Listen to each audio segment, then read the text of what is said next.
कि 21 लाख एकड़ जमीन खाली रहने के बाद भी हमारे बिहार के 51% से ज्यादा SC, ST, OBC, धार्मिक अल्पसंख्यक कैसे भूमिहीन है।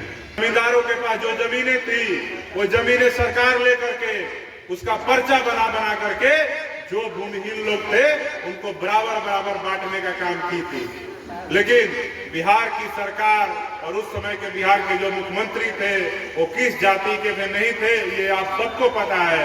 उस मुख्यमंत्री ने जमींदारों को जमीनों को बचाने के लिए यहाँ के जमींदारों को चालाकी देखिए 9 बीघा से ज्यादा जमीन नहीं रहेगा। लेकिन उस समय के जमींदारों ने पुलिस प्रशासन से मिल करके, क्योंकि हमारे समाज के लोग इतने शिक्षित नहीं थे, जागरूक नहीं थे, उन सभी जमीनों का जब बराबर बंटवारा होना था, उनका पर्चा मिलना था, उन सभी ने साथीपंथी करके उन तमाम जमीनों को किसी घोड़ा के नाम पे, किसी गाय के नाम पे, किसी बकरी के नाम पे, किसी भेड़ के नाम पे जमीन का आवंटन करके, ये पूरे बिहार का मामला है। हर जगह इसी प्रकार से भूमि सर्वे के नाम पे भूमि सर्वे नीतीश कुमार जी करा रहे हैं। वो वादा किए थे मुख्यमंत्री बनने के बाद कि भूमि सुधार आयोग की रिपोर्ट को लागू करेंगे और सभी भूमिहीनों को 3-3 डिसमिल जमीन देंगे। 3 डिसमिल और 5 डिसमिल जमीन आप बांटने की बात कर रहे हैं तो बांट क्यों नहीं रहे हैं? आखिर आपको डर किससे लग रहा है? नीतीश कुमार जी, अब 1 साल भी नहीं बचा है जब आप सत्ता से बाहर हो जाएंगे तो हम यही कहेंगे कि आप जाते जाते बिहार के भूमिहीनों के लिए कुछ करके जाइए।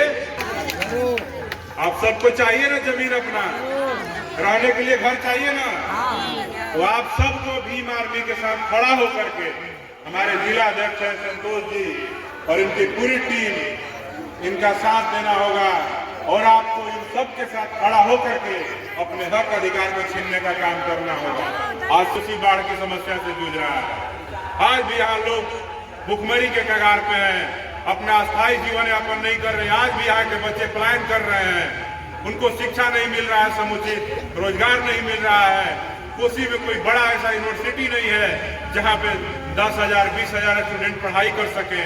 तब से कहता हूँ कि आप सब लोग भी इस बिहार के अंदर अगर भीम आर्मी को मजबूत करते हैं और बिहार के विधानसभा में, बिहार की राजधानी पटना में इसी प्रकार से नीला गमछा वाला अगर 2, 4, 5 विधायक घुस गया तो मैं आपको दावे के साथ कहता हूं कि आपके ऊपर हो रहा शोषण, जुल्म, अत्याचार, अन्याय, हत्या, बलात्कार और तमाम जो आपके संवैधानिक अधिकारों की कटौती हो रही है, आपकी जमीनों को छीना जा रहा है, आपके हक अधिकारों की कटौती हो रही है। सास करवाते हैं जल जीवन हरियाली यात्रा के नाम पे और वहां पे जो तालाब किनारे रह रहे हैं उनकी झोपड़ियों को तोड़वा देते हैं। कहीं सड़क बनवाते हैं तो सड़क किनारे कोई झोपड़ी में रह रहा है, उसके झोपड़ी को उखड़वा देते हैं। पीछे में उसके जमीन है। कहीं बांध है तो बांध पे अगर कोई विकास का काम हो रहा है, सड़क बन रहा है तो वहां पे बांध किनारे रह रहे लोगों की झोपड़ी को उखड़वा देते हैं। तो ये हम बता देना चाहते हैं कि ये हमारे अलग अलग जातियों में बंटने का नतीजा है। नहीं तो मैं आपको बता दूं कि बिहार में नीतीश कुमार जी जब सत्ता में आए थे तो नीतीश कुमार जी ने ही भूमि सुधार आयोग का गठन किया था। डी बंदोपाध्याय जो कि एक ऑफिसर थे, उनके नेतृत्व में एक आयोग बना और उस आयोग ने पूरे बिहार में घूम घूम करके भूमि का सर्वे किया और उस सर्वे में डी बंदोपाध्याय अपने रिपोर्ट में लिखते हैं कि बिहार के अंदर 21 लाख एकड़ से ज्यादा जमीन, सरकारी जमीन जो है खाली पड़ा हुआ है और उस जमीन पे भूमाफियाओं का कब्जा है। लेकिन फिर भी हम पूछना चाहते हैं कि 21 लाख एकड़ जमीन खाली रहने के बाद भी हमारे बिहार के 51% से ज्यादा SC, ST, OBC, धार्मिक अल्पसंख्यक कैसे भूमिहीन है। बिहार के एक राज्यपाल थे सत्यपाल मलिक, उन्होंने बिहार में जब राज्यपाल थे, बिहार घूम घूम करके उन्होंने एक बयान में दिया, उनकी एक अखबार में खबर छपी कि उन्होंने कहा कि जब बिहार के अलावा देश के सारे राज्यों में जब भारत आजाद हुआ तो जमींदारी प्रथा का उन्मूलन हुआ। जमींदारों के पास जो जमीनें थी वो जमीनें सरकार लेकर के उसका पर्चा बना बना करके जो भूमिहीन लोग थे उनको बराबर बराबर बांटने का काम की थी। लेकिन बिहार की सरकार और उस समय के बिहार के जो मुख्यमंत्री थे वो किस जाति के थे नहीं थे ये आप सबको पता है। उस मुख्यमंत्री ने जमींदारों को जमीनों को बचाने के लिए यहाँ के जमींदारों को चालाकी देखिए जो राज्यपाल कहते हैं कि बिहार के जमींदार अपना बचाने के लिए, चूंकि जमींदारी प्रथा का जब उन्मूलन हो रहा था, उसमें कहा गया था कि किसी भी व्यक्ति के पास 9 बीघा से ज्यादा जमीन नहीं रहेगा। लेकिन उस समय के जमींदारों ने पुलिस प्रशासन से मिल करके, चूंकि हमारे समाज के लोग इतने शिक्षित नहीं थे, जागरूक नहीं थे, उन सभी जमीनों का जब बराबर बंटवारा होना था, उनका पर्चा मिलना था, उन सभी ने पंक्ति करके उन तमाम जमीनों को किसी घोड़ा के नाम पे, किसी गाय के नाम पे, किसी बकरी के नाम पे, किसी भेड़ के नाम पे जमीन का आवंटन करके, आज भी देखिएगा कि बिहार में आपके जिले में आप जहां से रहते हैं, कई ऐसे लोग होंगे जिनके पास 100 बीघा जमीन होगा, किसी के पास 500 बीघा जमीन होगा। हम सुनते हैं कि किसी के पास 1000 बीघा जमीन है, तो हम पूछते हैं कि क्या ये जमीन आप माथा पे बांध करके लाए थे? तो नीतीश कुमार जी से मेरा सवाल है, और अब मैं आप सबके बीच का देना चाहता हूं कि जो भूमि का सवाल है, ये सिर्फ सुपौल जिला का मामला नहीं है, ये पूरे बिहार का मामला है। हर जगह इसी प्रकार से भूमि सर्वे के नाम पे भूमि सर्वे नीतीश कुमार जी करा रहे हैं।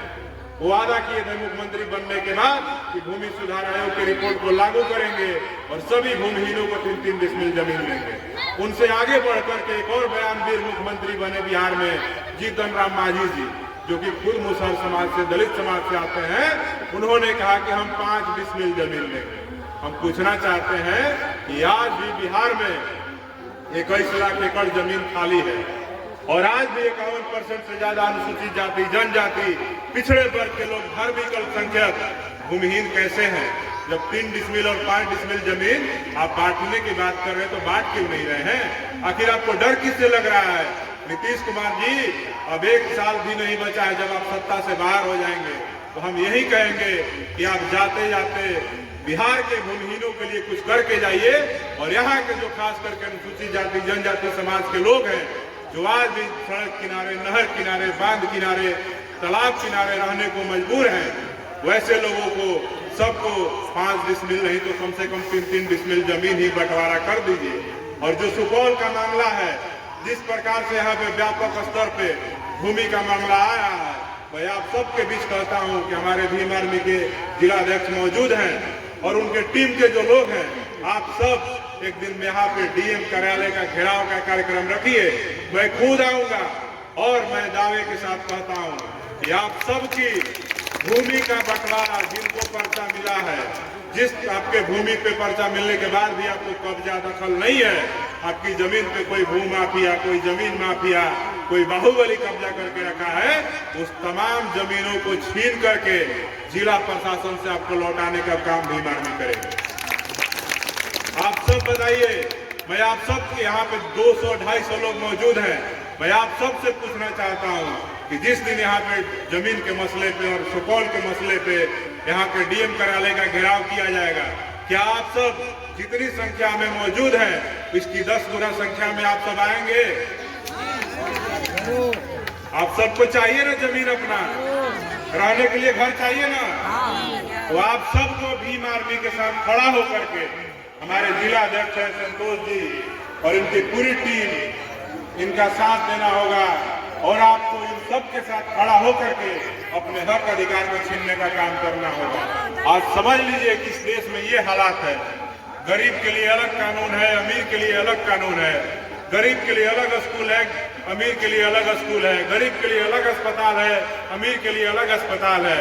कोशिश में जब हम घूमते हैं तो हमको देखने में मिलता है कि नीतीश कुमार जी अपने आप को विकास पुरुष कहलाते हैं, लेकिन आज भी कोसी की हालत ये है कि यहाँ पे लोग जिस प्रकार का जीवन जी रहे हैं, हम तो देखते हैं कि मैं जहाँ से आता हूँ दक्षिण बिहार से, दक्षिण बिहार के लोग कोसी के लोगों से बेहतर जीवन जी रहे हैं। तो आखिर ये दोहरा रवैया कोसी के लोगों के साथ क्यों हो रहा है, सीमांचल के लोगों के साथ क्यों हो रहा है? नीतीश कुमार जी, बिहार में 38 जिले हैं और आप सबका विकास बराबर करिए। आज भी कोसी बाढ़ की समस्या से जूझ रहा है, आज भी यहाँ लोग भुखमरी के कगार पे हैं, अपना अस्थायी जीवन यापन नहीं कर रहे हैं। आज भी यहाँ के बच्चे पलायन कर रहे हैं, उनको शिक्षा नहीं मिल रहा है, समुचित रोजगार नहीं मिल रहा है। कोसी में कोई बड़ा ऐसा यूनिवर्सिटी नहीं है जहाँ पे 10,000 20,000 स्टूडेंट पढ़ाई कर सकें, उनके लिए रहने की व्यवस्था नहीं है, शहरों में उनके रहने की हॉस्टल नहीं है। यहाँ की जो बच्चियां हैं उनके पढ़ने के लिए 10वीं के बाद शहरों में एक भी बड़ा आवासीय विद्यालय नहीं है, कॉलेज नहीं है। ये सीधे तौर पे दर्शाता है कि बिहार के मुख्यमंत्री नीतीश कुमार जी कोसी के साथ दोहरा रवैया कर रहे हैं। मैं आप सबको कहता हूं कि जिस दिन आप सब लोग मिल करके, आप सब ने देखा होगा कि संसद भवन के अंदर भीम आर्मी का एक शेर 543 सांसदों में अकेला दहाड़ता नजर आता है जब नीला गमछा लेकर के संसद में प्रवेश करता है। वहां पे जितने जातिवादी, सामंतवादी, मनुवादी विचारधारा के जो सांसद हैं, जब उनको देखते हैं तो लगता है कि उनके चेहरे पे 12 बज रहा है। तो ये हालात है। तो मैं आप सबसे कहता हूं कि आप सब लोग भी इस बिहार के अंदर अगर भीम आर्मी को मजबूत करते हैं और बिहार के विधानसभा में, बिहार की राजधानी पटना में इसी प्रकार से नीला गमछा वाला अगर 2, 4, 5 विधायक घुस गया तो मैं आपको दावे के साथ कहता हूं कि आपके ऊपर हो रहा शोषण, जुल्म, अत्याचार, अन्याय, हत्या, बलात्कार और तमाम जो आपके संवैधानिक अधिकारों की कटौती हो रही है, आपकी जमीनों को छीना जा रहा है, आपके हक अधिकारों की कटौती हो रही है, सरकारी विद्यालयों में पढ़ाई सही से नहीं हो रहा है, सरकारी अस्पतालों में गरीबों का इलाज सही से नहीं हो रहा है। इन तमाम मुद्दों पे मुख्यमंत्री से सवाल पूछा जाएगा, नहीं तो भीम आर्मी वाले लोग अपना झंडा और डंडा दोनों मजबूत रखते हैं। आने वाले वक्त में भीम आर्मी के माध्यम से बिहार के मुख्यमंत्री की कुर्सी को भी पलटने का काम किया जाएगा। तमाम बातें हैं, बात करेंगे बहुजन महापुरुषों की विचारधारा की। मैं आप सबसे यही कहूंगा कि जब भी आपके साथ कोई भी नेता जिसको आप वोट दे करके कुर्ता पैजामे वाले को विधायक सांसद बनाए हैं, आपके साथ खड़ा हो ना हो, लेकिन मैं आप सबके माध्यम से कहता हूं कि भीम आर्मी आपके साथ हमेशा खड़ी रहेगी, हमेशा आपके हक अधिकार के लिए लड़ती रहेगी और जब भी कहीं अन्याय होगा मजबूती के साथ समाज के अधिकारों के लिए चट्टान बन करके तमाम जातिवादी, सामंतवादी, मनुवादी और तमाम सरकारी और पुलिसिया तंत्र के खिलाफ चट्टान की तरह भीम आर्मी लड़ती रहेगी। बस आप सब हमारे साथ मजबूती के साथ भीम आर्मी के साथ, आजाद समाज पार्टी कांशीराम के साथ आप मजबूती के साथ खड़े रहें। आपका हर हक अधिकार को हम सब लोग मिलकर के छीनने का काम करेंगे और अपने लोगों को न्याय देने का काम करेंगे। जय जय जय जय जय भीम, जय भीम, जय भीम। भीम आर्मी जिंदाबाद, जिंदाबाद, जिंदाबाद। आजाद समाज पार्टी जिंदाबाद, जिंदाबाद, जिंदाबाद। चंद्रशेखर आजाद जिंदाबाद, जिंदाबाद, जिंदाबाद। बाबा साहब अमर रहे, अमर रहे, अमर रहे। बाबा साहब अमर रहे, अमर रहे, अमर रहे।